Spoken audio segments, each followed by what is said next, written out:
If you're gonna watch this video entirely, you're not going to be making any more mistakes by choosing a wrong foundation shade. I'm gonna be demystifying all those myths all over the internet about the foundation shade, so stay tuned and let's begin. So first thing we're going to talk about is skin tones that can be from fair to the deep dark, and the second thing is called undertones, which is the real game for picking up the right foundation shade. Yes, you must have heard these words that whether you're cool toned, you're warm toned, you're neutral, you're olive and all that.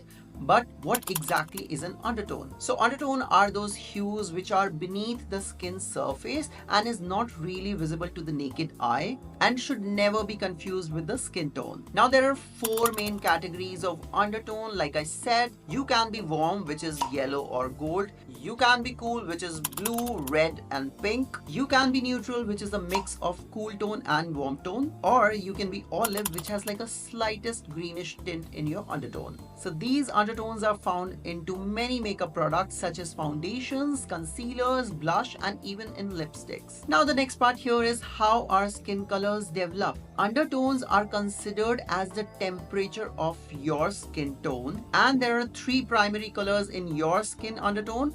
Those are red, blue and yellow. It is also dependent on person to person what percentage of these primary colors are into your skin tone and your undertone. When we combine three primary colors along with white mixed into that is where you can create and replicate all of your skin tones. How should you be testing out for your undertones?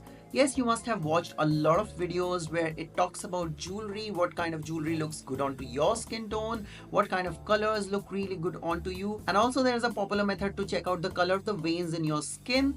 So yes, these are some of the common practices you can use to pick up the right undertones for your skin, but that's not quite easy. One of the most common method people use while purchasing products online is to compare their skin with the photographs which are advertised by the brands. But is it the right way or not?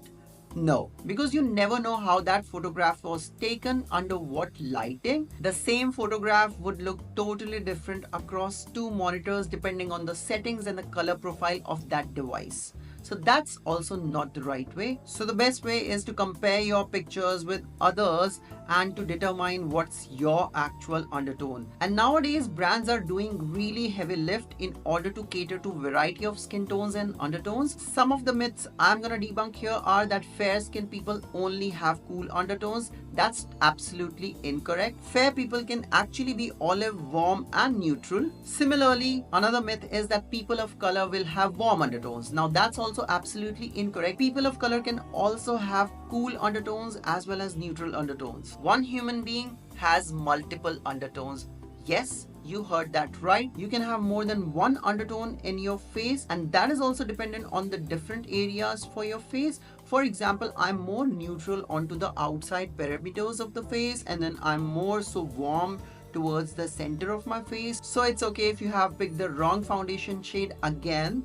Don't be mad at yourself, because you can actually adjust your foundation undertones. So if your foundation is too pink, to make it warm, just don't directly use a yellow pigment and mix, because otherwise it's going to turn orange. Instead, neutralize the pink by adding the smallest amount of green into that, and once your pink is neutralized, you can then add a little bit of yellow and adjust your foundation shade. Now to cool down a foundation that is really yellow, mix the tiniest amount of blue into that, because that's going to neutralize the yellow of the foundation. And if you want to further adjust it, just add a little bit of pink blush into that. Now olive undertones are one of the most least talked about undertones on the internet, but that's mostly the case with a lot of neutral undertone foundations. Now if you have a neutral foundation which looks tad bit yellow, you have to adjust it by adding a slight bit of blue. Then you can enhance the olive by adding a little bit of green corrector into that. I've also made a video around how to adjust your foundation shade around a year back, so I'm going to link that one into the description box as well as into the cards. Make sure to check that video, because I have adjusted all my wrong foundation picks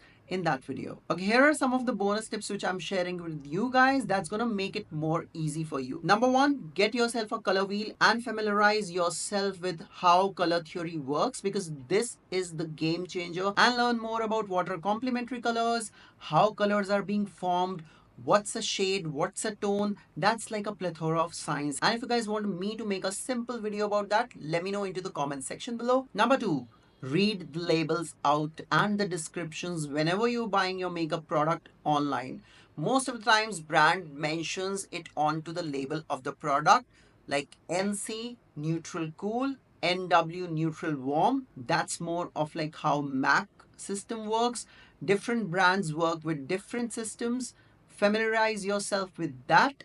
Most of the times, N stands for neutral, C stands for cool, and W stands for warm. And if you're shopping offline, go to the makeup counter, swatch the couple of foundation shades, and then compare them after 10 to 15 minutes under the natural light. So there you have it. These are some of my practical tips which have helped me along the way by picking the right foundation and base products for myself. If you've liked this video, please consider subscribing to my YouTube channel. I make beauty and makeup related videos here on my channel for brown skin and hooded eyes. And I'm gonna see you guys in my next one.